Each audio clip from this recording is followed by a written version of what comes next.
আপনি তো মনে হয় রতনের আম্মা। হ্যাঁ, আমি রতনের মা।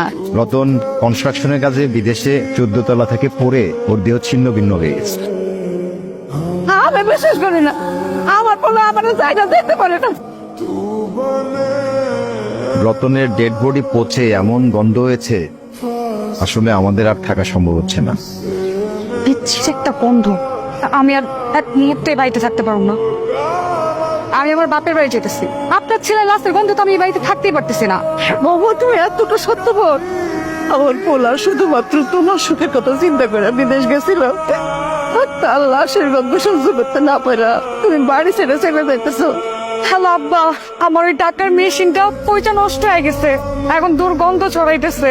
তোমার জামাই বিদেশে কয়দিন আগে মারা গেছে। গ্রামবাসী বলাবলি করতেছিল লাশের গন্ধে নাকি তোমাকে বাড়ির আশেপাশে যাইতে পারতেছেন।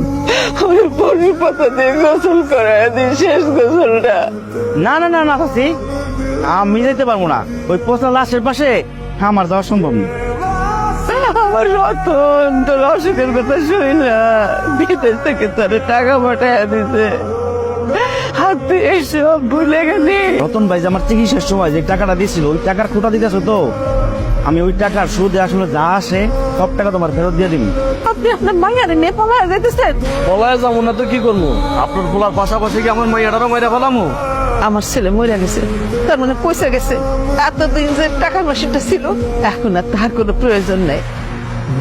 আব্বা, আমার বাবা তো মারা গেছে অনেক দিনই হইল। আপনার আগে শ্বশুর না, আমি আমার নিজের বাবার মতোই সম্মান শ্রদ্ধা করি। সেই কথাগুলো আপনার মনে পড়ে বিয়ে সাহেব? আমার ছেলে আপনার ছেলে, আর আজকে আমার ছেলের লাশের গন্ধে আপনি আপনার মায়ের নিয়ে বাড়ি ছেড়ে চলে যেতেছে। সেদিনের কথাগুলো আবেগে বইলা ফেলাইছি। আশা করি কথাটা বুঝতে পারছেন। চল দে মা, চল।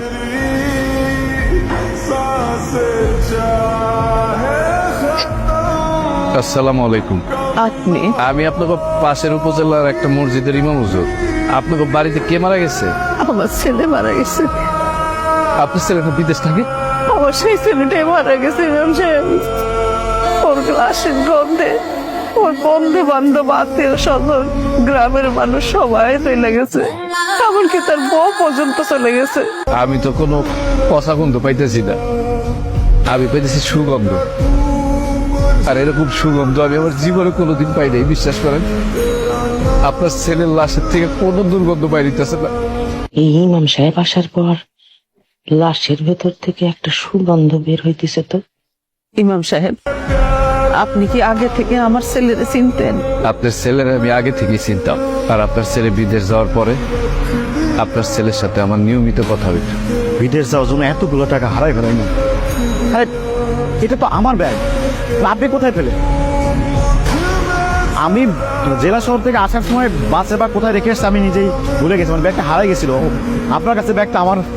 জি, এটা আপনারই ব্যাগ। তবে ব্যাগের ভিতরে যে পাসপোর্ট আর ভোটার আইডি কার্ড ছিল, সেখান থেকে আপনার বাড়ির ঠিকানা নিয়ে তারপর আপনার বাড়ি খুঁজে বাইরে ফিরে চলে আসছে। আপনার টাকা আবার আপনি ফিরে পাইছেন। আপনার ছেলে বিদেশ যাওয়ার পরে আমার সাথে নিয়মিত যোগাযোগ রাখতো, সবসময় আমার খোঁজ খবর দিত। একদিন আমি আমার ছেলে মেরে পেট পুরায় খাওয়াইতে পারতাম না। আপনার ছেলে কি করতো জানেন?